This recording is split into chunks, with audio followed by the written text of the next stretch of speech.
32,000 square metre पर फैली दुनिया की छठी सबसे ऊंची बिल्डिंग मक्का क्लॉक रॉयल टावर है, जो बुर्ज खलीफा से सिर्फ 227 मीटर ही छोटा है। फिर भी मक्का क्लॉक टावर को बनाने का खर्चा बुर्ज खलीफा से 10 गुना ज्यादा होगा, जो पाकिस्तानी 41 खरब रुपए से भी ज्यादा बनता है।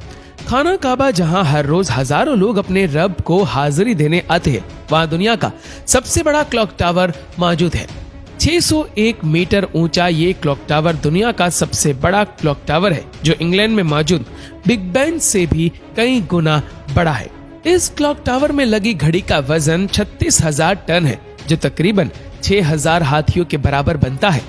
2004 में मलिक अब्दुल्ला बिन अब्दुल अजीज, जो सऊदिया के उस वक्त बादशाह थे, उन्होंने इस क्लॉक टावर को बनाने का ख्वाब देखा था और उनके इस ख्वाब को पूरा करने के लिए सऊदी की सबसे बड़ी construction Saudi Bin Laden Group को इसकी कंस्ट्रक्शन का काम सौंपा गया।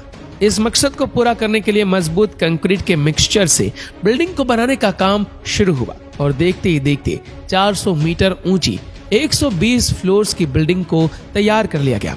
लेकिन असल काम तो अब शुरू होना था, क्योंकि अब बारी थी घड़ी के डिजाइन को तैयार करने की, और इस पर्पस के लिए एक ऐसी टीम का होना जरूरी था जिसमें इंजीनियर्स, साइंटिफिक एक्सपर्ट्स और आर्किटेक्चर्स मौजूद हो, जो क्लॉक टावर में लगने वाली घड़ी के डिजाइन को तैयार कर सके।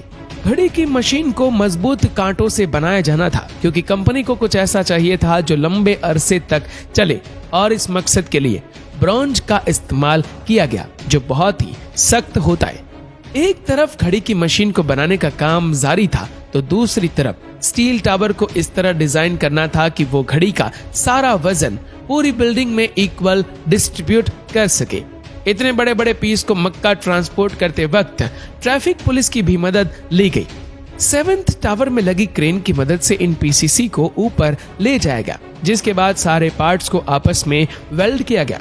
लेकिन इतनी हाइट पे वेल्डिंग करना भी कोई आसान काम नहीं था, इसीलिए वेल्डिंग के काम को अंजाम देने के लिए 80 सर्टिफाइड वेल्डर्स का इंतजाम किया गया। स्टील कंपोनेंट्स को आपस में जोड़ने के लिए वेल्डिंग के साथ साथ 45,000 बोल्ट्स का भी इस्तेमाल किया गया।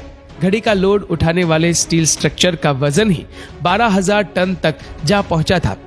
उसमें लगने वाली सुई एक मीडियम साइज्ड प्लेन जितनी बड़ी थी, और अगर एक भी सुई घड़ी के फेस से टकरा जाती तो सारी मेहनत पानी में जा सकती थी।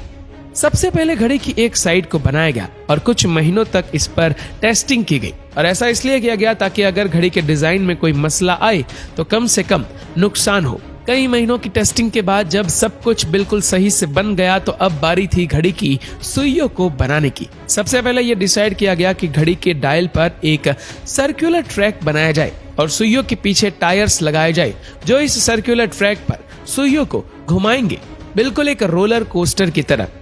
फाइनली यह डिसाइड किया गया कि घड़ी की सुइयों को कार्बन फाइबर से तैयार किया जाए, और वह भी कोई आम कार्बन फाइबर नहीं, बल्कि स्पेस फ्लाइट प्रोजेक्ट्स में यूज होने वाला कार्बन फाइबर, जो वजन में तो काफी कम होता है, लेकिन मजबूती में इसका कोई मुकाबला नहीं।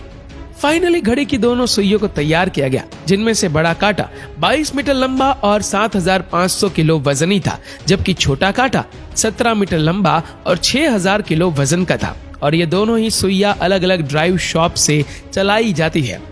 अब बारी थी कि इस घड़ी में ऐसी लाइट लगाई जाए जिसकी वजह से दिन और रात के वक्त टाइम को सही से देखा जा सके।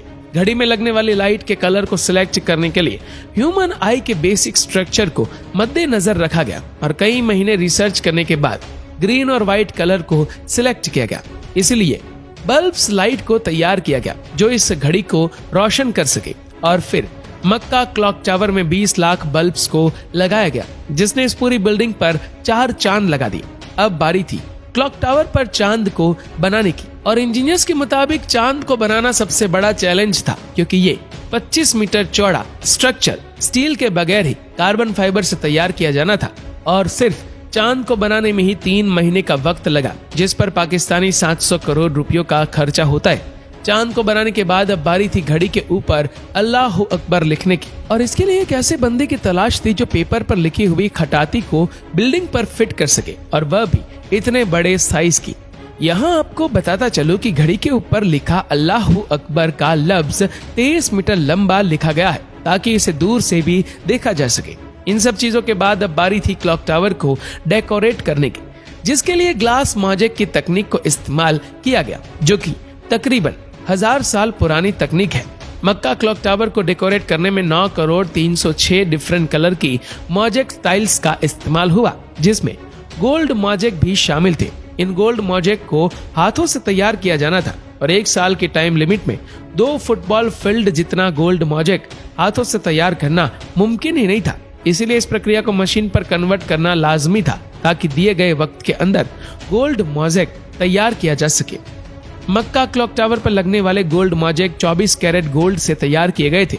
मक्का क्लॉक टावर को आसमानी बिजली से बचाने के लिए चांद के ऊपर 800 फिक्स्ड लाइटनिंग कंडक्टर्स लगाए गए हैं, जो आसमान से गिरने वाली बिजली को अपने अंदर संभाल लेते। क्या आप जानते हैं कि मक्का क्लॉक के चांद के ऊपर एक कमरा भी मौजूद है, जो नमाज पढ़ने के लिए बनाया गया था और यह नमाज अदा करने का सबसे ऊंचा स्थल है।